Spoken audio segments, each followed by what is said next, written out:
Josh, it's such a thrill to have you here. I've been trying to get you on here. Josh is very elusive, very busy, so it's a personal triumph to have you here. Um, and I want to begin by getting right to it.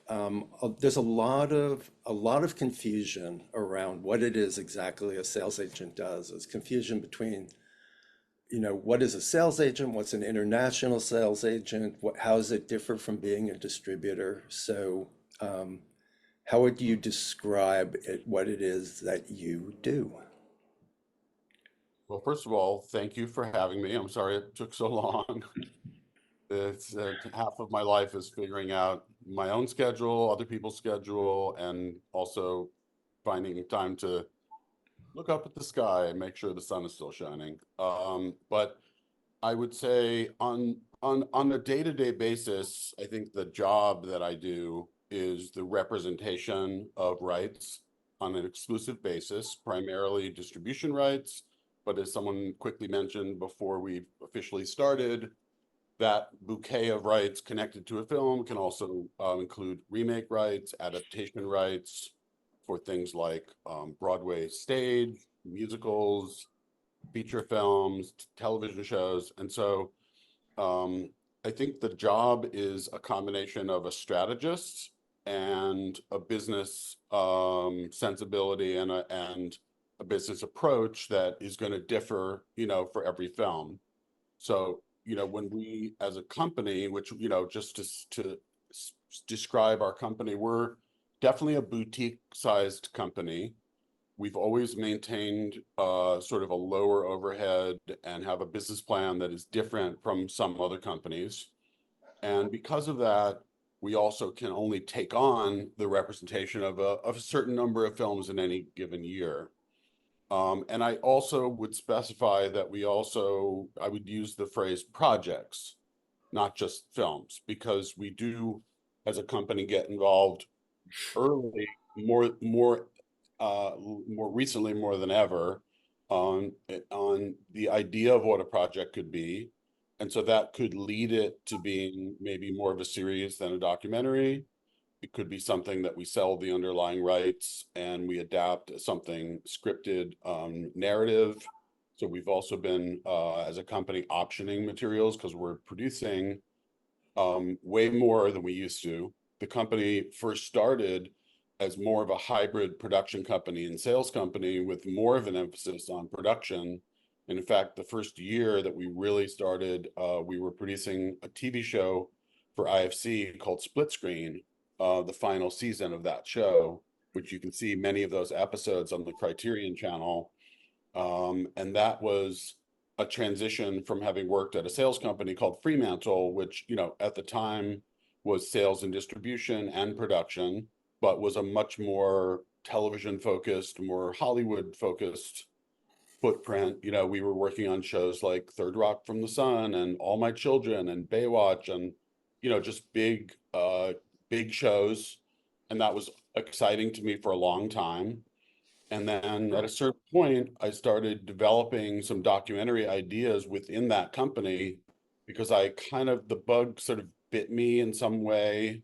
And I kind of came to this realization, which was in like the late 90s, early 2000s, that a real true story, obviously this is sort of before a big reality boom. It was leading into that at sort of the same time as there was an increase in interest in documentary programming. But for me personally, I kind of realized that it might be more meaningful to my life somehow to be working on true stories that could have an effect on the world. Not to say that like narrative films don't have an effect on people, and I've certainly been influenced and affected emotionally and strongly by narrative films and TV shows. I think there's a lot of power in making something great, but in this iteration of the chapter of my life at that point, it was a new thing. So this is sort of a roundabout way of getting into the definition. A sales agent is, in a way, it's also called you know, a sales rep, a producer's representative, you know, in some cases, a distribution company. So it is not 100% clear. And also that's partially because different companies have different business models. For us, so the sales agent role, which is the same as producer representative, and the reason that it's called that, and I think this is good for anyone who doesn't know this to understand, is that what it really means is that we're representing the company, the entity, or the person that owns and controls the copyright. And almost always, in many cases, that's kind of the financier and or the producer. So, you know, a lot of times we'll represent projects where the director may have the strongest views on what should happen to the film, but that person may or may not actually have the final say. That's an area that we can talk about more, because I think it's actually important that the director has as close to the final say as possible, or a very strong voice, because we've certainly seen situations where the final decision is not really what the director wanted, but the financial concerns completely overshadowed what might have been the best kind of like model for that given film. So in the foreign sales area, foreign sales companies are often called distributors, and their business model is a little different. When we sign the right to a project, we're signing the exclusive right to represent the various rights that were assigned, you know, within the specified territory. So it's almost always now 99% of the time it is worldwide. Um, and there are companies that only focus on outside of the United States, territories where there are, you know, essentially you're selling directly to a distributor or a television channel in England or France or Spain or wherever. And those companies often acquire the right to your film during the period that they represent it. So this is where it's a different model. They also may put money up front. Our business model, we don't put advances or money up front to acquire the right to sell. We're closer to what you'd call an agent. And that other model is more a distributor. So in certain cases, those kind of companies will actually distribute locally in certain territory if they're set up to do so, or they will sell the rights to someone else. And as a company that has actually signed the right to the project during the term, they can also convey the rights in a specific manner that may not always be with your permission, with your sign off. And that is also a different model for us and for companies that are similar that are called producers, representatives, or sales agents. We are always looking for the approval of the people who hired us to close any deal. We can't sign anything for them unless we're, you know, given the strict direct permission to do so. We can't close any deals or any terms. For some of the foreign sales companies, particularly if they've given you an advance against those rights, it might say in your contract, if we try to reach you and we're at a festival and it's a heated situation and there's two offers and we want to close one, we might have to close if we don't hear from you within like a few hours of reaching out to you. So that is a big difference, because I've been in situations where a foreign sales company is, well, we closed that deal because it was the best deal and we didn't hear from you, so it's closed. You got to accept it, and the client wasn't happy. It's not that often. It's just a point of differentiation for how these different companies work. I would also then, not to go on too long, but just the final thing I'll say is that I would definitely put the title of strategist amongst all of the people that work at Submarine, because it's not just because the market right now is particularly challenging, but it's also, as I said before, every film is different. There's no plug and play. The strategy for one film and like when to talk to people about it, when to show any footage, when to potentially show a cut or a rough cut, or when to sell the film if it's going to a festival. Do we want to show it the week before quietly? Do we want to wait to premiere it in a public space where all the buyers might be? All those things are crucial strategy, and in every single project it's different. So it's a really big part of you know, if we've had any success, it's because we've been able to strategize in a way that comes out to the end result that everyone wanted. You covered a lot of ground there, so let me dig into that a bit. Back when we first started working together, which was, I think, 2005 with 51 Birch Street, it was a very different model, and you were at a very different place as a company, mostly coming in to try and get primarily theatrical distribution. You weren't doing as much work internationally. And that's why I make the distinction of international sales agents. There were companies back then like Films Transit that were kind of specialists in getting, licensing the film to different broadcasters internationally. And it was a lot of work because you had to go to each, make deals with each broadcaster.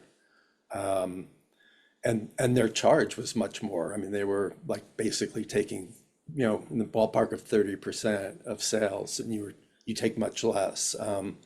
So how so you basically you're not a distributor, but you're taking a lot of rights that a distributor would take in a sense, or like, explain that again.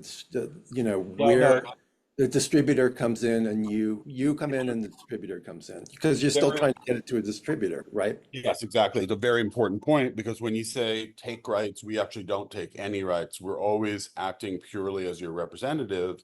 So the difference is, and this maybe is a very good recent example, we have, so within the company, which is only about 10 or 12 people, including a couple of part-timers, we have, we always double up on what people are able to do and what their focus is. So one of the divisions is called Submarine Deluxe, and that's 3 or 4 people on the team are specifically allocated towards releasing films as a distributor would theatrically. That is either a pure service relationship where someone is saying, I'm going to pay you X number of dollars and you're going to make sure we get into, 4 theaters in order to qualify the film for Oscar consideration. Or it's what we did with this film War Game, which we just released at the Film Forum last weekend. And that is a hybrid deal. So the hybrid part is that as a distributor, we are getting a fee of some sort. But in the hybrid model, our fee is much more modest, and we basically apply that fee against possible future revenues. And that model is different than we're giving you X number of dollars. Your goal and your job is to release it in these theaters. You're not handling anything else. There's no other rights involved. And the hybrid part is also that as a sales agent, if we put that cap back on, we're also involved in setting up the transactional parts of that release. And so it is very kind of like mixed. It's a little bit of a gray area, but in the sense that it's what we negotiate with the client. They could have said to us, we don't want you to be participating in any of the other revenues, but then with our sales hat, we would be selling those rights and we would be participating. So the hybrid model can make a lot more sense for films that we're already working on. And we don't take on films as a distributor that are not under our roof already that we're handling sales on. So it's not like we're out there saying, hey, we love that film, we want to have represent it. That's just not in our model. So yeah, I think the best way to think about it is as a sales rep slash agent, we're purely representing the rights. We're not taking any rights. When we get into different models like that, which is, the way the company is structured to have some flexibility, then it's a little different Yeah. because we're getting into actual distribution. Yeah, it's like a service deal in a sense, right? It is a service deal, exactly, but the strict service deal where you get a flat fee is one Right. model, and a hybrid where maybe you negotiate to take less, but then you have a greater participation in the proceeds at a certain break even, usually the break even of the P&A that is contributed by the client. Right. And as you say, it's mostly to be qualifying for awards consideration, to do and get the reviews that will help launch the digital release. And Yes, I would say that used to be the case that it was more just about the qualification. But we've been doing this on and off for a while. Back in 2012, we did a film called Chasing Ice, which became a big hit. And it was one that where we first, because prior to that, we had done a number of releases, but they were pure um, service deals just to qualify. And they were often like, let's do it very quiet. We don't want to we just want to find a theater that no one even knows it's in there, just get qualified, pay as little as possible. But in the case of Chasing Ice, it was a different dynamic. Distributors were actually interested in the film, and the filmmakers had a couple of meetings. I mean, it's just to report accurately. The filmmakers had a few meetings with the distributors that were interested, and they were like, we just don't like them, to be blunt. We'd rather work with you. Is there any way you can do it? And we were like, yeah, well, we can do this service deal version of it. And that was the first hybrid release where we Right. ended up pretty much handling all, and then that led to a very substantial early Netflix deal. So that's the model really, is to set it up for future awareness and positioning, and any film to get reviews and to create awareness, so that if you are able to figure out a streaming deal that might be more of a licensing deal than one of these big all worldwide original type deals, that kind of exploitation prior to a streaming licensing deal is totally acceptable to the buyers. Whereas if you release the film in theaters and you're available digitally, you can't then go back to Netflix or Amazon and say, hey, are you interested in a worldwide streaming deal? That's not their model. They want to be able to launch it on the platform before it's been exploited anywhere else. So for that reason, do you tend to go to streamers first these days? Because they want the worldwide rights? It's not exactly first, but I would say that a lot of times, so this connects to how we figure out the worldwide rights of selling a film. So for us, we almost always, I would say, not, again, 99% of the time, we will represent worldwide rights, and then there will be an understanding in our agreement that says one of the following or all of the following, and it becomes a choice of what applies. One version is, you as a filmmaker have a long relationship with 3 or 4 foreign sales companies that you like to work with, and you feel that you don't need us to negotiate those deals. You don't need us to find those companies. So in that model, we would have a window once the film launches during which we still have exclusive rights. And if we haven't found a worldwide or multi-territory deal within that window, there's an agreed upon date that the producers go find their own deal for international. That has been largely comfortable and successful. Lately, we've been getting into more hybrid deals because the market is so difficult. In some cases, with certain films, the foreign rights actually are more valuable and more obviously sellable. So in a lot of those cases, we'll say, we want to be part of that. We will help you find the deal, but we want a small override on the percentage. And then in those deals, we usually have an agreed upon cap of the total, so that in no instance would it exceed a certain amount that we agree upon ahead of time, so that if we are able to get our cap, our override within that cap, then everyone's comfortable. And if we can't, then that's on us. And it's because it can be no higher than X percentage in total. So that's kind of a structure that has worked really well. And then the third version is that we handle the foreign sales. So when I was at Fremantle, that's what the job was. And I left in the year 2000. And when we started working together in 2005, I was still in the, please God, no, I don't want to deal with these territory sales anymore. But it was actually all my background and expertise. So within a few years after that, we started doing it more and training our small boutique sized team to be able to handle that. And now we have a team, again, within the same strategy of certain members of the team do more than one thing. There are 4 members of the team who also work on international rights when we have those rights, and it's always a mutual decision between us and the client. They might say, oh, we haven't found anyone yet, or we don't like what we're hearing, or we don't like the terms. Why don't you guys take it out? We'd rather work with you. And that's just always like a collaborative decision. We come to strategic point. Speaking of terms, what are the terms of, I mean, the in length of these deals? When you have international, how long will that be for, generally speaking? And how long would your, as a sales rep, how long do you take on those rights for? So this is all part of our business plan. It's not every company. For us, our actual term of representation is usually only 1 year. And then if we handle foreign rights, we Right. work on an extension for a certain period. It might be like another additional year or 2 years. Most of the third party companies, particularly if you're going to get any sort of advance against your future Yep. participation, will want at least 5 to 7 years. Yep. And we don't love that. So we always try to negotiate that there's a point at which maybe it's after 18 months or 3 years, where if you haven't reached a certain sales goal, that you have the option to terminate a little bit early if it's obviously not working that well and you want to take those rights back. So again, I think we try to just put ourselves in the position of what's best for the film. And it isn't always the best thing to have a 10-year term for any film, and many of the distribution deals, as you know, can be 15 or 20 years. That's just the business model for traditional theatrical distributors like the Neons and the Magnolias and the IFCs and the A24s. And so we kind of accept that in most cases, at least, but just unfortunately not recently. Usually the longer term comes with a more significant amount of money up front. Now it's getting more difficult.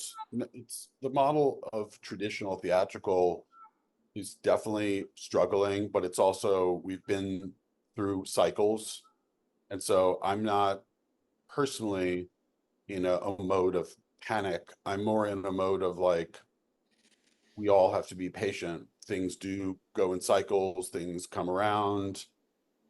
And that's just the way the world is. And we've seen it happen in the documentary space at least 2 or 3 times in the past 20 years. Yeah. And I do understand that some people who haven't been in it as long are more in a panic mode. And I try to say, you know, what we're actually seeing is like, not that things just are doomed to never happen, but more that it just takes longer. It takes the relationships that we have are so important because we can go to buyers who passed 6 months later and say, has anything changed? Yeah. Well, actually, we need a film about X. That's suddenly our mandate is shifted, and we're looking for nature films or we're looking for political films or something, and then suddenly there's an opportunity. Yeah. I will definitely circle back to this because I have a bunch of questions along the lines of the current distribution landscape. But I wanted to give a sense, we talked about, we threw out the figure of about 30% for what, the international sales people will take. Can you give an indication, or it probably is a bit of a range, but what your fee is for just strictly for repping? Yes. Well, so our standard deal points that we try to stick with, and occasionally we are a little bit flexible. I would say in the last 2 years, we've had to pretty much stick with our standard terms, which we feel are quite reasonable. But it's broken down in the following way. It's a 10% commission on any money that comes in during the term, and then any profits that come in after the term for North American distribution. If it's a worldwide single deal, it's 12.5%.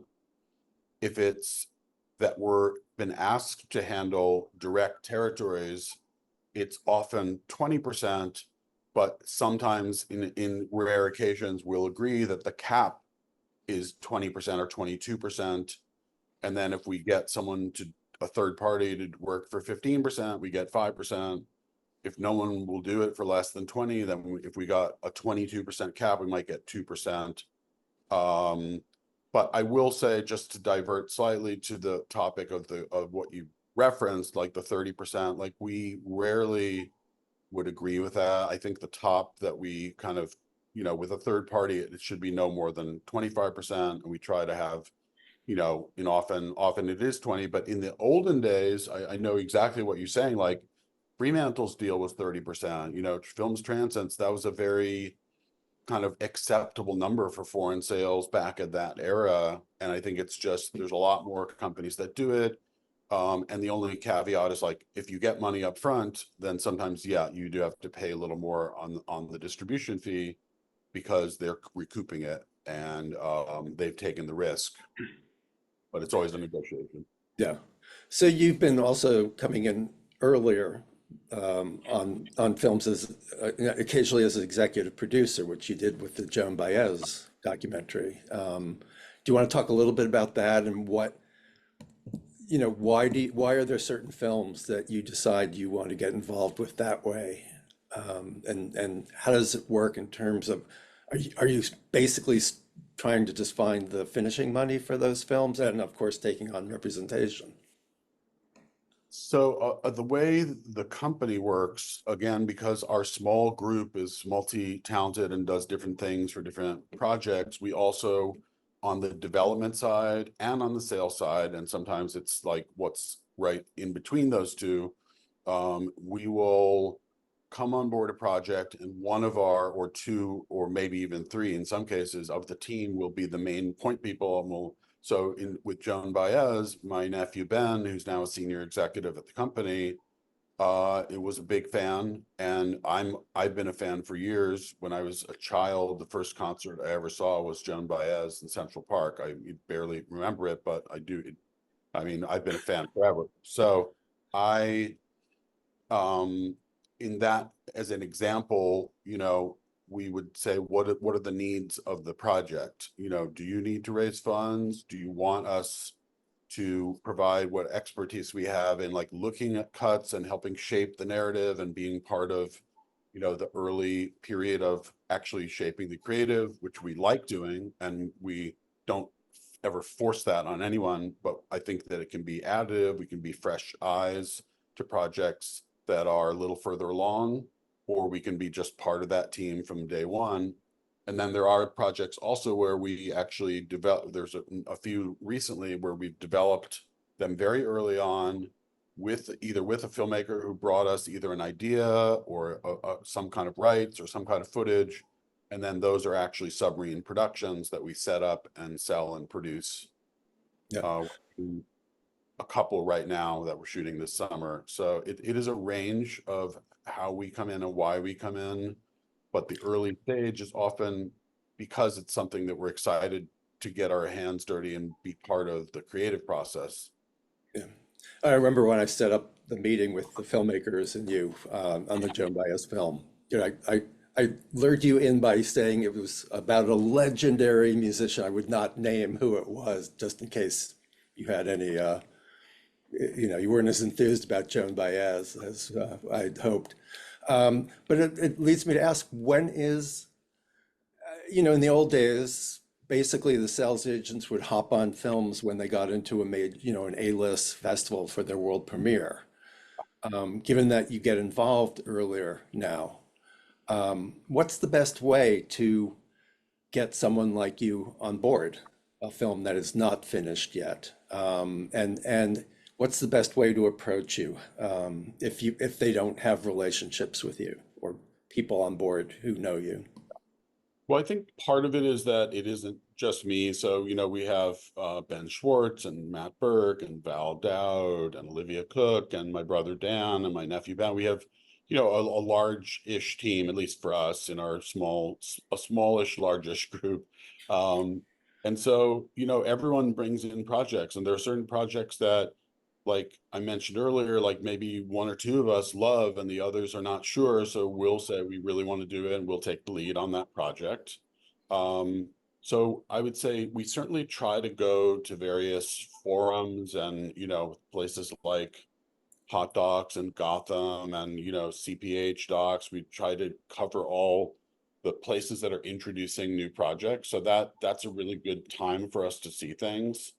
If you're reaching out to us early, it sometimes just can be too early. Like we often say, like it's too early, like you should, because certainly one level that's always too early is like a written proposal that's not based on any footage or rights, just an idea. we don't sign anything based on an idea. But if it was an idea that was tied in with like, the idea is that we do this person's life story and we just optioned their life story, and there's a book and we option that book, then there's some rights that you can build on, even if it's just an idea. Um, and so I think it is important to just maybe, I mean, what I kind of have said before is like, if you have a support group and people that you're working with, I would just vet kind of like where are at with your project, and just try to be very realistic about, where it is in its life cycle. Because if it's too early, it's not that we're not gonna reconsider it later. We absolutely would. But sometimes it's like, if we see something that just doesn't feel like it's gonna work, but it actually might work later, it is a little harder.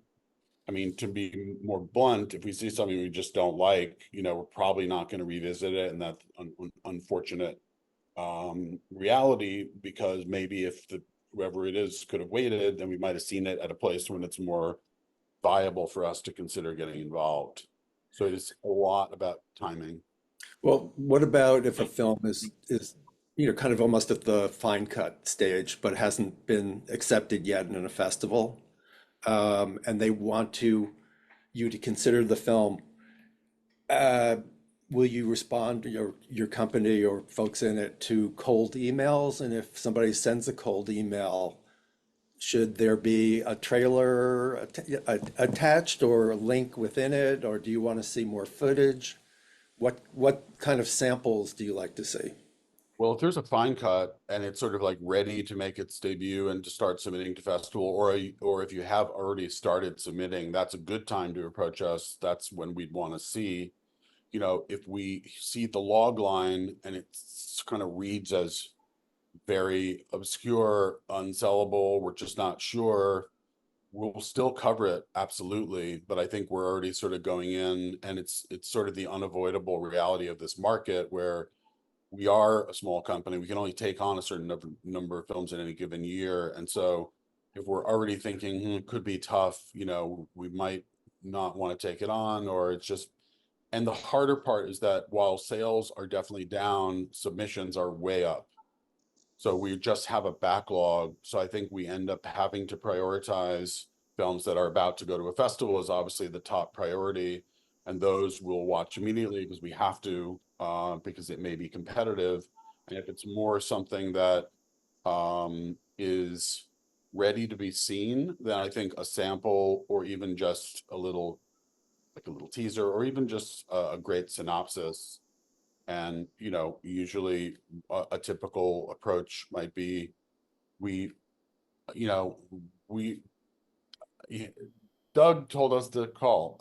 No, someone that we know said you might want to reach out to Josh, so we're reaching out to you. Submarine is, a sales company that we've been aware of, and we're wondering if you're interested in hearing about our film.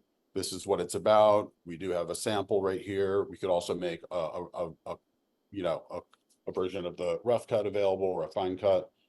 So yeah, that's absolutely. And we recently signed, I'll be honest that we haven't signed a lot of films that came in cold, but we just signed one recently that came out of the blue from nobody that we knew. It just was a cold submission to our submission site is info@submarine.com. And a lot of what we get there is not ready for prime time. It's just a lot of rough stuff that's just sort of, I mean, we've even gotten, cat videos, which I personally, I like them a lot. Um, and there's one in the theater right now that's actually doing well. So I shouldn't make fun of that, but like just something that format wise and idea wise is not fully cooked. How many projects I mean, films are you take on, handle a year? In a given year, Yeah. it's somewhere in the range of 25 to 50, depending on the year. Usually, like, if you think in terms of the slate is usually built around festival launches. So, 5 to 10 movies at Sundance, maybe 3 or 4 in Berlin, 4 or 5 in South by Southwest, 3 to 5 in Tribeca, maybe one, we just launched we're about to launch our Toronto slate. We have 4 films. 5 years ago, we probably would have had 7 or 8. So, that range of what we handle in any given year is, probably more closer to the 25 to 30 than 30 to 50. But then in between, there are projects that, as you asked about before, that we sign and they're not in a festival yet. And we are part of that effort to try to figure out how to get into the right festival. So that might lead to something being for the following year. Um, for those who came late, I just want to remind you that this is being recorded and it'll be up on our the D Words YouTube channel by early next week at the latest. So don't worry if you missed it or you weren't taking notes when Josh broke down the percentages that they've taken. Um, what? Oh, also, I promised I would leave time for questions, so I'll just be talking for a few more. You can start using the raised hand function if you have questions of your own. I'll get to them um, shortly. But I also wanted to, before we do that, Josh, I wanted to talk a little bit about the current distribution landscape.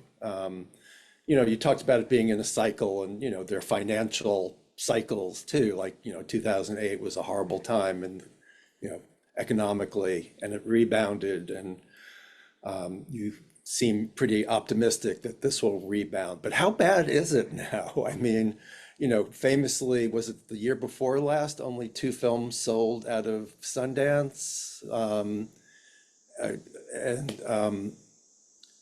where, when do you see that kind of coming back or Well, the cycles that we go through often have to do with what the market looks like. So the fact, for instance, that this year there have been really no verifiable success stories for the theatrical release of a feature documentary. We just released War Game last weekend. It's actually done better than almost any other film as far as its launch. So we're optimistic, but we have no idea that that could just, peter out.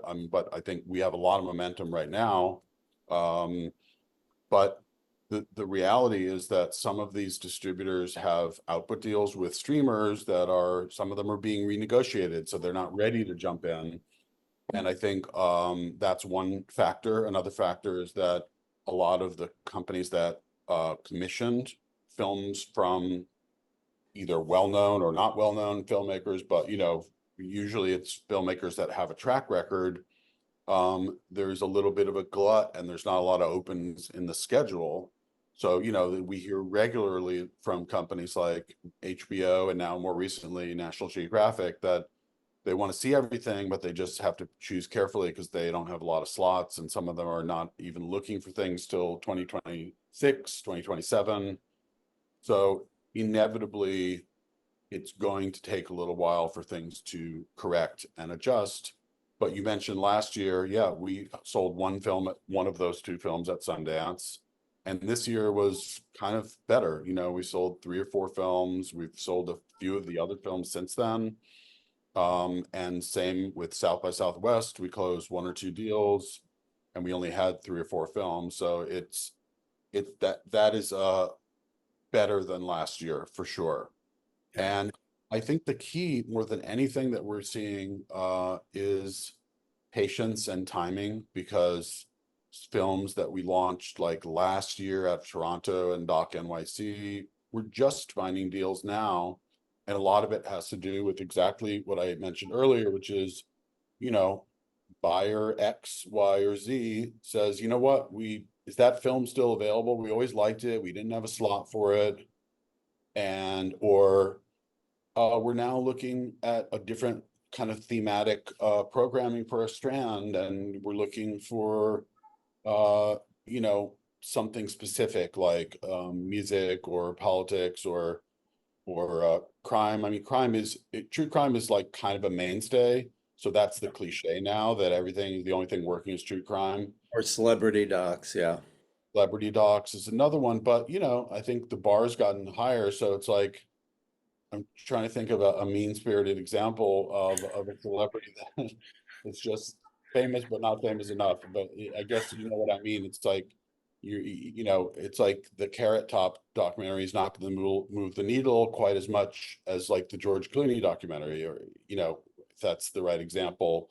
And on the true crime front, it's gotten also very, I think the bar is raised where these companies that do well, which is like big companies like Amazon and Hulu and Netflix and Apple, are now looking for like, what's that next level of true crime? It can't just be your average everyday murder that wasn't solved. And it's frustrating because there are some great stories that should be told, but you know, again, they are largely looking for like that ripped from the headline story that no one had exclusive access to, and then you're a filmmaker that has access to the family and you figured out a way to tell the story behind the scenes, and that's still going to be of great interest and value to a lot of these buyers. Great. I have many more questions, but I promised that we would let the participants here ask. So we will go to them. And again, please do not pitch your projects to Josh. This ain't the time or place. Heather, you're up first. Hi, Josh. Thanks for being here. I just I wanted to have. clarify something that you said earlier about films, some of the bigger buyers wanting to exploit the rights. And so for some of your films, you would hold them off from video, digital release. So that you could be attractive to some of these bigger buyers. What would you say to a filmmaker, or for one of your films, that if you brought them out theatrically to prove success, you did very well, would that change the needle for the big buyers, or is that too exploitative of the rights? No, that's exactly, I mean, in the end, what they would like to see when you're talking about like streamers and television outlets is that a film is getting great reviews, it's getting awareness and attention. And so a theatrical release for most of those type of companies is going to be more of a positive. The exception, what I was referring to, is when the companies that have the bigger deals for a single worldwide streaming deal, and they call them an original, a Hulu original or a Netflix original, those films will always premiere right on the platform. They like, unless some rare occasions, we worked on the Dr. Ruth documentary with Hulu, and they did allow a theatrical release briefly. That was a very kind of odd model that didn't really even work. But largely they want to exploit the film first on the platform. And so any exploitation will negate the possibility of that kind of deal. But, you know, for those companies, not that there's a whole lot of them out there, so it's not, you know, but if you've made a film and you can put together a theatrical release and it starts getting attention and great reviews and awareness, that's the kind of raw material ammunition that we can go back if we're representing the film. And, you know, over a period of time, there'll be certain opportunities right when it comes out theatrically. That's one opportunity. 3 weeks later, when it's maybe done some decent box office and there's a lot of reviews, do you want to revisit this? It can even be like 6 months later. Oh, that film, well, yeah, I always love that film. Now we have a new slot. I mean, the thing is, that's frustrating, but the reality is like things do shift and change more quickly. So the strategy of literally saying, let's wait, let's just wait, that doesn't sound great to anyone. But weirdly, we had a film, great example of a film called Tell Them You Love Me. It was on Netflix. It was the #1 film for 3 weeks. It unseated Hitman. It became a mini phenomenon, and it was a film that everyone passed on, including Netflix. It was kind of dead in the water. And, you know, our various team members, particularly Ben Schwartz on our team, just really kept pushing and checking back. And then we found an opportunity. You know, we went to Netflix. They said, you know, we actually have a slot for something that's true crime adjacent. This could be the right thing. I don't know if anyone saw that film, but you know, it's an uncomfortable story. And I think that's the reason all the buyers passed on it initially. but it's a great anecdote that shows that people want to see complicated, difficult stories. Not everything has to be tied up in a neat little bow, and that's a perfect example of it. But that took a full year, and it was like almost dead in the water. So Josh, did I misunderstand? Will you come on to a film that's already played festivals and gotten some good reviews and uh, done a little bit on its own? Or mostly no. yeah, Mostly, it's very rare. We always want to be part of the launch at a festival, right. in cooperation with a publicist. And so if something is already, we do get emails like, oh, my film just won the best film at this regional film festival. And it's frustrating because we're like, yeah, we just generally, unless it's something that we instantly feel that there's a path for, we just Yeah, can't take films that have already launched. right. Thanks. MC. Hi, and great to meet you all. Yeah. I just have a question. I have an international film, and there are a lot of international funding schemes. There's a lot of money out there for production funding, but a lot of them require a proof of distribution, for the project in order to get this like European funding. So I guess I'm just curious, how does that relationship actually ever happen, where people come early with footage, but they don't have a fine cut? Like, how does that work? Well, specifically in relation to the funding, like what it's a little of a catch-22, but I think, one thing that has worked with certain projects, and, we've done it on the occasion, not too regularly, but you can sometimes get one of those funding bodies to accept a letter of intent, which is, it's like, if you're in a chicken or the egg, you don't have the money to make it, and they're saying you have to have a distributor or a sales agent. You can sometimes get a letter from a sales company to say, if this was funded, we would want to represent it.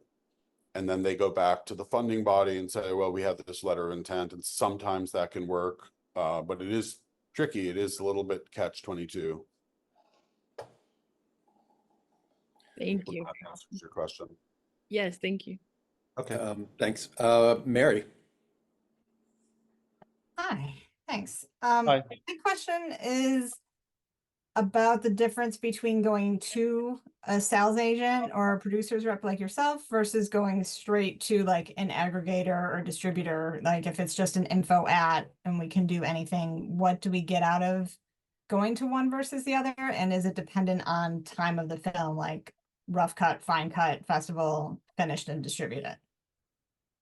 An aggregator is a company that can get you out there into various platforms and can, provide a path to distribution.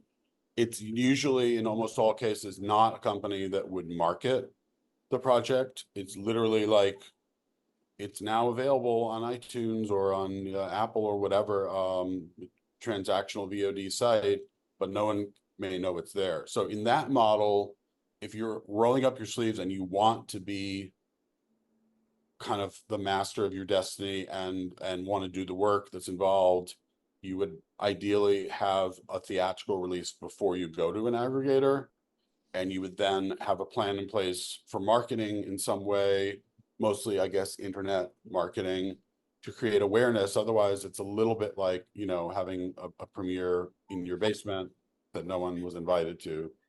So you have to have a plan with that. And then if you're going the other route with a sales agent, if you find one that you're happy with and there's a good fit, then, and everyone feels the film has the potential to do a bigger kind of splash, a bigger launch than going to an aggregator, then you might go in that direction. What does an aggregator generally charge, Josh? It's usually a percentage, and then there's, they charge something like 20% fee. And sometimes there's a split on the back end, or sometimes it's like you get 100% after the fee. Yeah. Brett, you're up. Yeah, thank you. Josh, thanks. This was super detailed, and I like how just specific this call has been. My question, I guess, going back to strategy, I just had sort of a question to dive into on strategy. How do you guys think about, as you're thinking about topics that grab you and also trying to resonate with the market, how do you think about sort of the strategy of genre or like type of story? I guess an example would be, any type of, true life journalistic topic, almost like a cluster of different viewpoints on that topic. An example would be maybe something with a police state or something like that.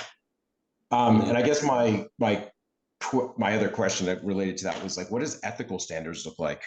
Just because you're dealing in such, as you said, true life, like, does that come into play at all? And just what are some of the ethical, I guess, values that you guys sort of embrace as a company?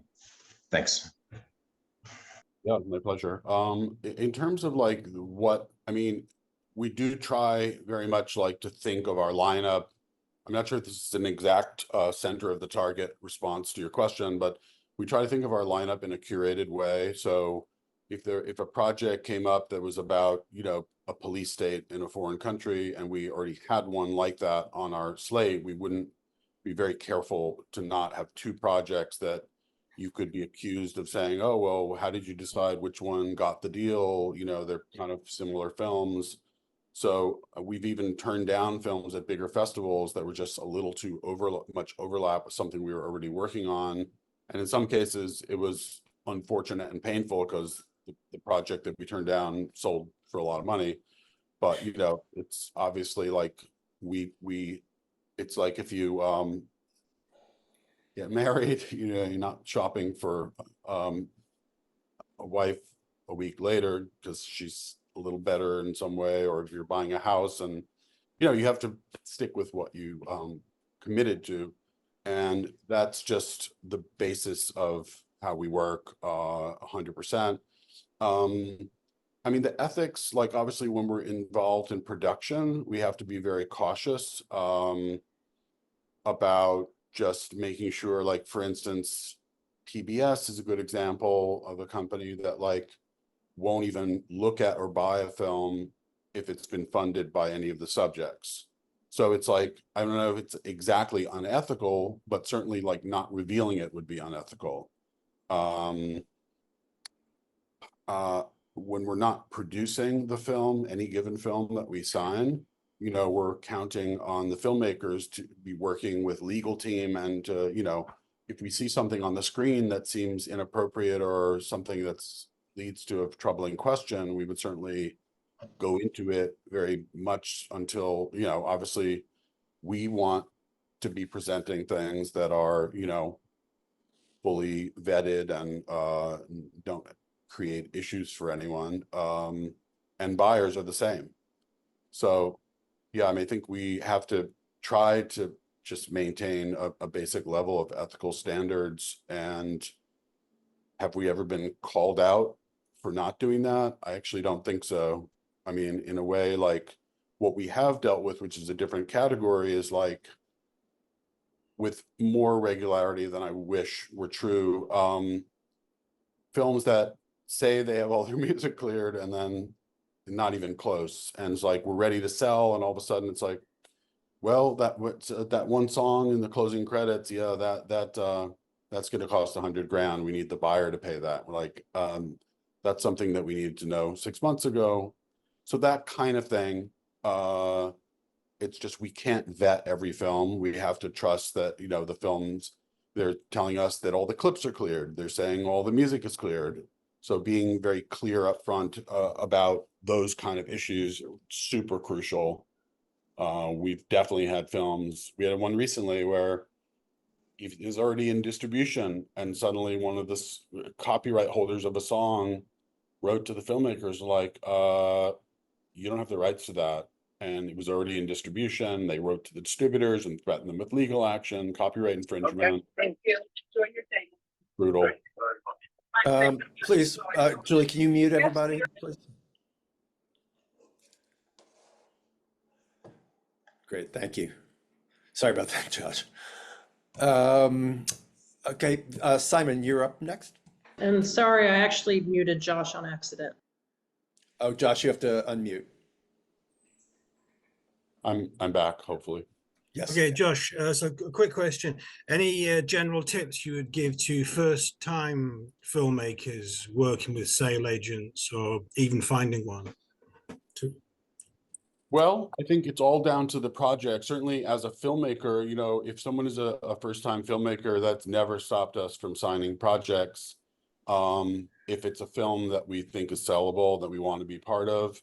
So I think certainly just the most basic, you know, be polite, try to understand how things work and how the market works. And, you know, occasionally we've gotten some red flags from, you know, potential projects that we might consider that like the team behind it might be even just a little too green. And so I think the more that you understand just the basics of, you know, financing and clearances and, you know, and even technical stuff, you know, getting the final master and the color correction and the mix and all that stuff. It's, you know, it's not like I mean, I think people want to believe they can just pick up their phone and make a film, and that's, you know, it's not that you can't use your phone to record footage and make something out of it, but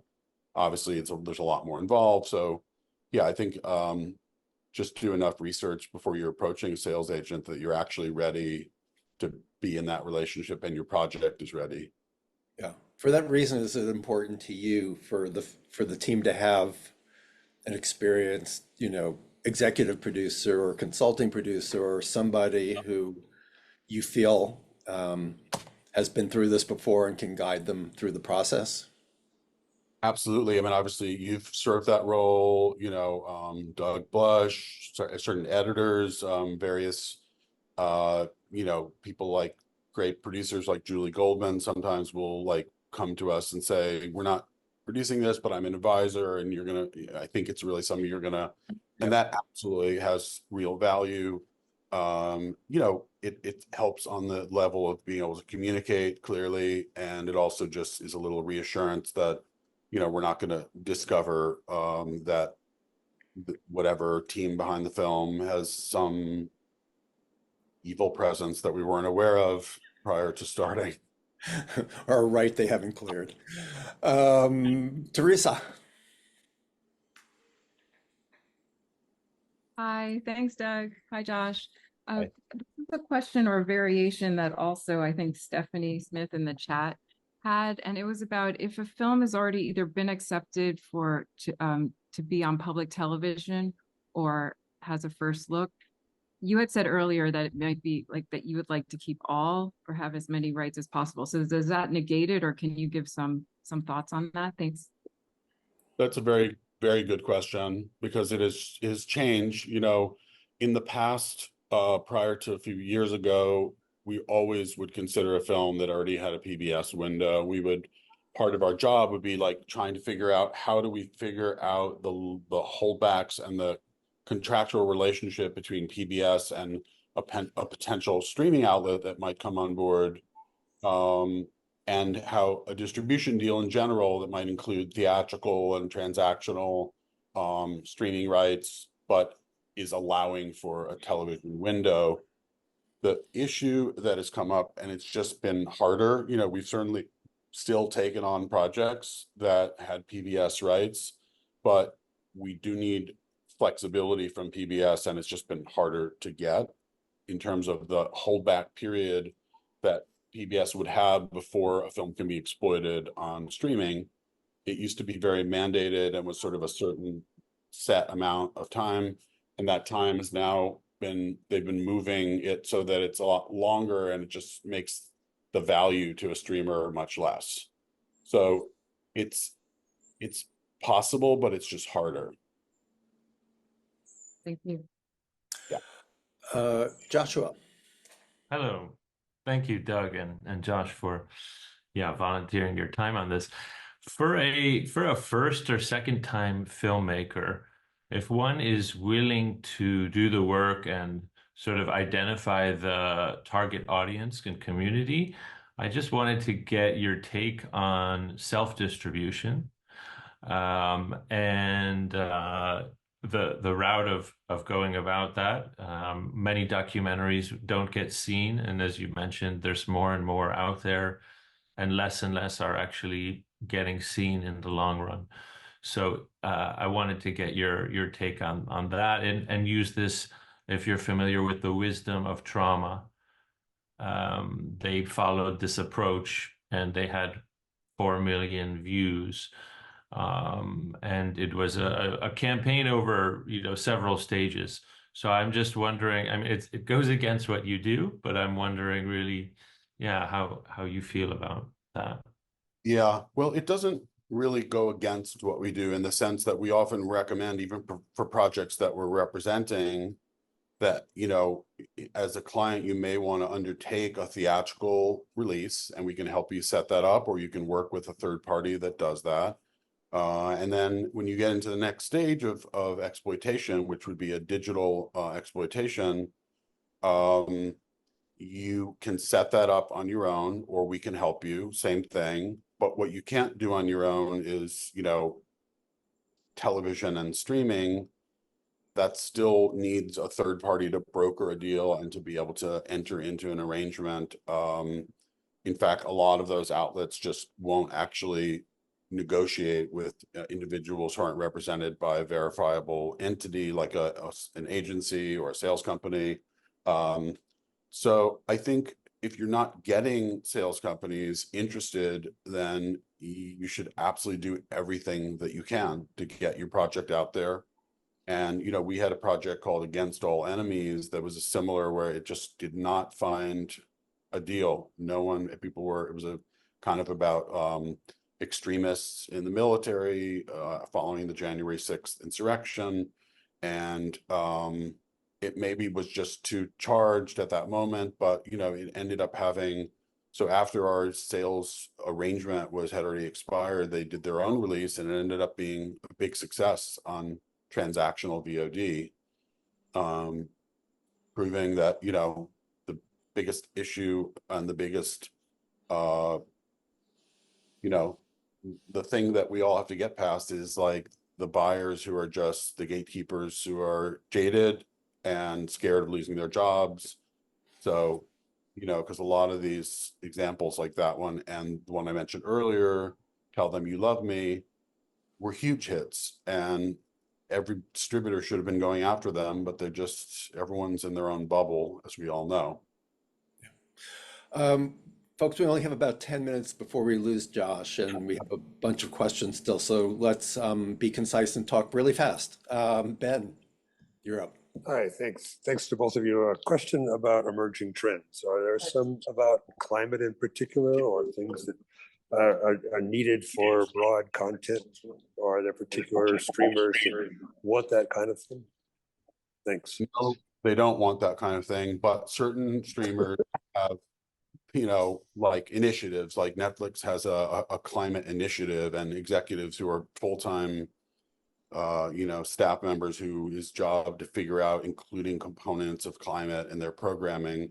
So I think, the angle of how you might come into a climate story, as one example, is what might get a streamer interested. I think they may or may not feel that there's too much out there already. I mean, political docs are also struggling on some level, but they're telling important stories and they do need to get out there. And so we, as a sales company, could sign projects. We have an Errol Morris film coming out this fall. It's going to Venice, called Separated, about the separation of families at the border, the southern border.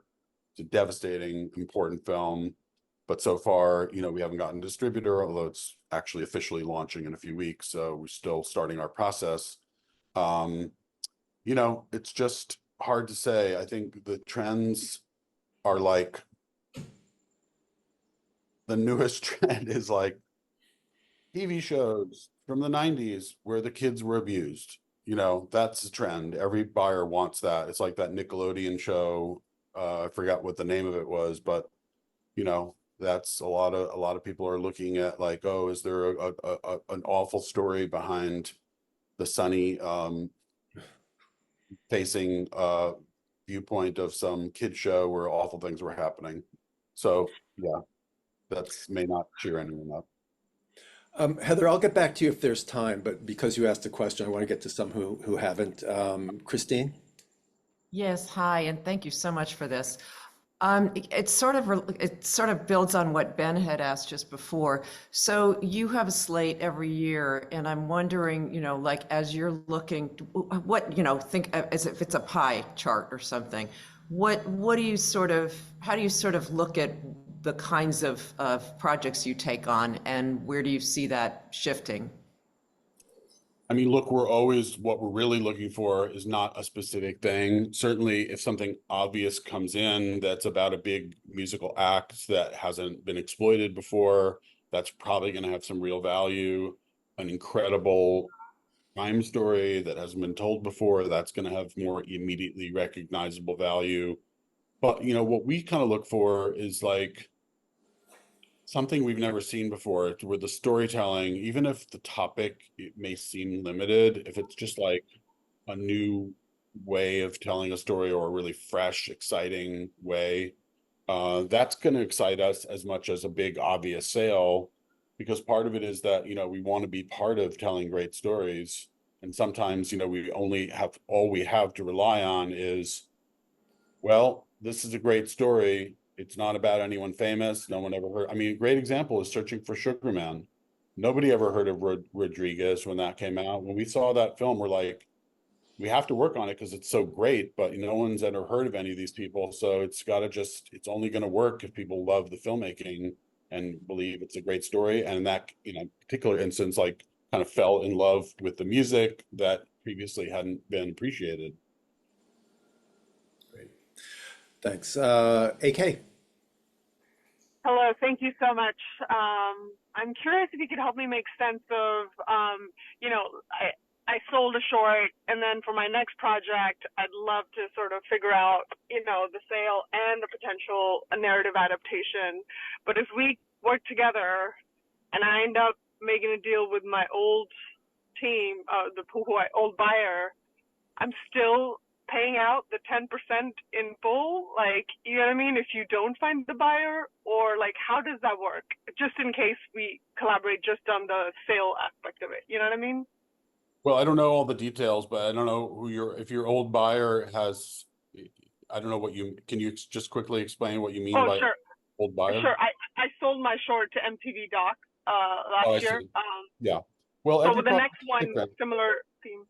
If it's a different film, then it's a new conversation. So there's no guarantee that MTV or anyone else is going to take it.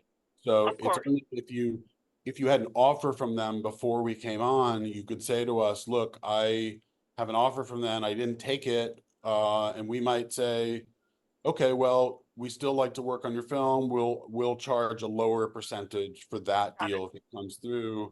But we can't exclude it, because then it's, we've been in every situation. We were in a situation once where we agreed, there was a co-rep. I didn't even want to do this, but the co-rep basically said like, oh, well, if you have that one deal you already have on the table, we won't commission it. And I was like, why would you agree to that? And then of course they came back and said, well, we took that deal because it was the only one we didn't have to pay you a commission on. We brought them like 3 or 4 great deals. So it was like an instructive moment of like, okay, well, we have to cover for every eventuality. Sure. But okay, got it. Yeah.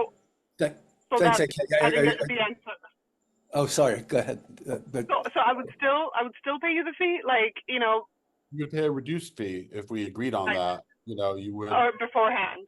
Yeah, you wouldn't pay it unless, like, if your MTV said, we'll make an offer before we've even seen it, you have that on the table, you said, well, I'd like to test the market, Submarine's interested, then we say, okay, well, we'll take it on, we get our full fee if we sell it to anyone else. If we go back to MTV, we take a reduced commission that we negotiate. Great. Thanks, AK. Julie, I know you have a question on behalf, I think, of Tyler. You're muted. Yes, Tyler, go on. Hi, Josh, and thanks for coming here to help us out. I have a specific question, and I think a lot of documentary filmmakers are control freaks like me, so maybe they'll relate to this, but if you do work with a film or a series from the beginning, like you say, Creative control. What happens if, do you work with the filmmaker entirely? Do they retain their vision and creative control? Or is there, if the filmmaker comes up with something that is totally, you disdain it, is it blocked? This is, probably everybody wonders about this, but I'm just. Yeah, it's a great question. I mean, the thing is, in our role as either a sales agent or a producer, we don't have the ability to block. I mean, I'll tell you very honestly, we wrote a film recently where the buyer saw the cut that the filmmaker delivered and was unhappy with it, and basically, you know, said you guys got to take over and save this. This is a total mess. And we were like, had to go back to the filmmaker and say, look, it's not us. Like, we're supporting your vision, but they didn't approve it. And so we have to work in a different way to get to the finish line. It's uncomfortable, but the reality is that as a producer, we don't have that. And in our deal, it says that we don't take control of anything. When you get to a third party buyer, they will definitely take control. And if you're producing something and they don't like it, that's their decision. They could fire us, they could fire you. I mean, obviously you try to build in these protections, and most companies don't want to do that. They want to figure it out. So things would have to get kind of pretty bad. But as far as like our relation to you as a sales agent, which I said at the beginning, like, everything is your decision. We can't make decisions. We are bringing you opportunities that hopefully you like and are, you know, happy with, and then you decide which one you want. We obviously give you context and feedback. And same as a producer, we'll develop something with you, but it's your project that we're coming on board to help you. We can certainly give you strong opinions. I don't think that's a good idea. You can say, well, I want to go with that. We can't force you to do anything. We're right up against our limit, so I apologize to those who have their hands up. Sorry, Julia. Josh, one last question before you run out. If you want to do one or two more, I can take an extra minute or two. Okay. Well, let's see if we can do this. You say you handle a bunch, you know, you go to a festival like Sundance with 5 or 6 or whatever films. How do you go about selling them as a slate? I mean, do you, you know, it used to be that you tried to get everybody into a premiere, you know, and see it on the big screen. Is that still work? Do you have to send out, you know, links in advance at all?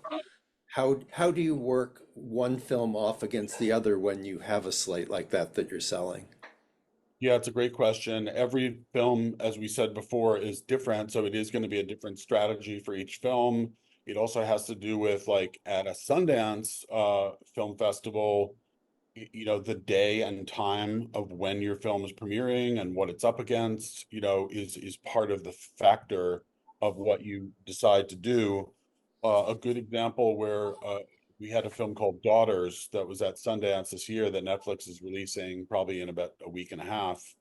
And that was one of our bigger sales at Sundance. And that was a film that we just decided as a team, like, we're not going to show it to anyone. You know, that's an emotional film that when you're in a room with a bunch of other people, the lights go down, you're going to be intensely moved by that film. Or like, that's how we have to get buyers to see it. So we didn't want to show it early to anybody. But a different strategy is for different films. And some films you look at the schedule and you say, I mean, well, actually, a great example is the film. I don't know if you remember the film Weiner about Anthony Weiner, but it's a number of years ago. But the filmmakers were so concerned, we weren't as concerned as they are, that we would fall into a political cycle that would be so distracting that no one would care about the film. And so we actually pre-sold it before we got Sundance a couple weeks before. And we were like, we shouldn't do this, but you want to do it, we'll do it. We got a pretty good deal, actually a very good deal, but it would have been bigger. It became an absolute sensation at Sundance, and all the buyers like, why would you pre-sell it? You guys are crazy. And we're like, well, this is what the filmmakers wanted. It's a good example of, like, it's their decision, not ours. Can you dispel the myth that you can get a film into a certain film festival just by the fact that you have these relationships with them? Yes, I think the reality of submitting to festivals is that, you know, and it's the same with sales. We have really good relationships with these various programmers. We can get right in front of them. We can advocate strongly. So I can say that us and other sales companies that have those relationships do have the ability to get things closer to the top of the pile. No one has the ability to say, put it in the festival as a favor to me. It just doesn't happen. Right. The film has to be something that they want, but obviously having people advocate is valuable, and that can be the make or break of how it did get in or didn't get in. But it certainly isn't me or anyone else dictating to those programmers. So it would seem the sweet spot of approaching you is when you're getting to a fine cut, you're about to submit to festivals, and then you can decide whether, you can advocate, like you say, for it. Yeah, that's a great time. Yeah. Speaking of great time, it's a great time for you to leave, because I know you got to get going. Thank you so much. I appreciate it. Thank you, John. It's been fun. I wish I could meet you all, but I saw some of you when I went back to gallery view. A lot of people here today. Yeah. Here around the campus, as they say. Yeah. Thank you, Josh. This was really, really helpful, enlightening, and very much appreciated. So I will see you soon. And thanks. Thanks, everyone. Bye-bye.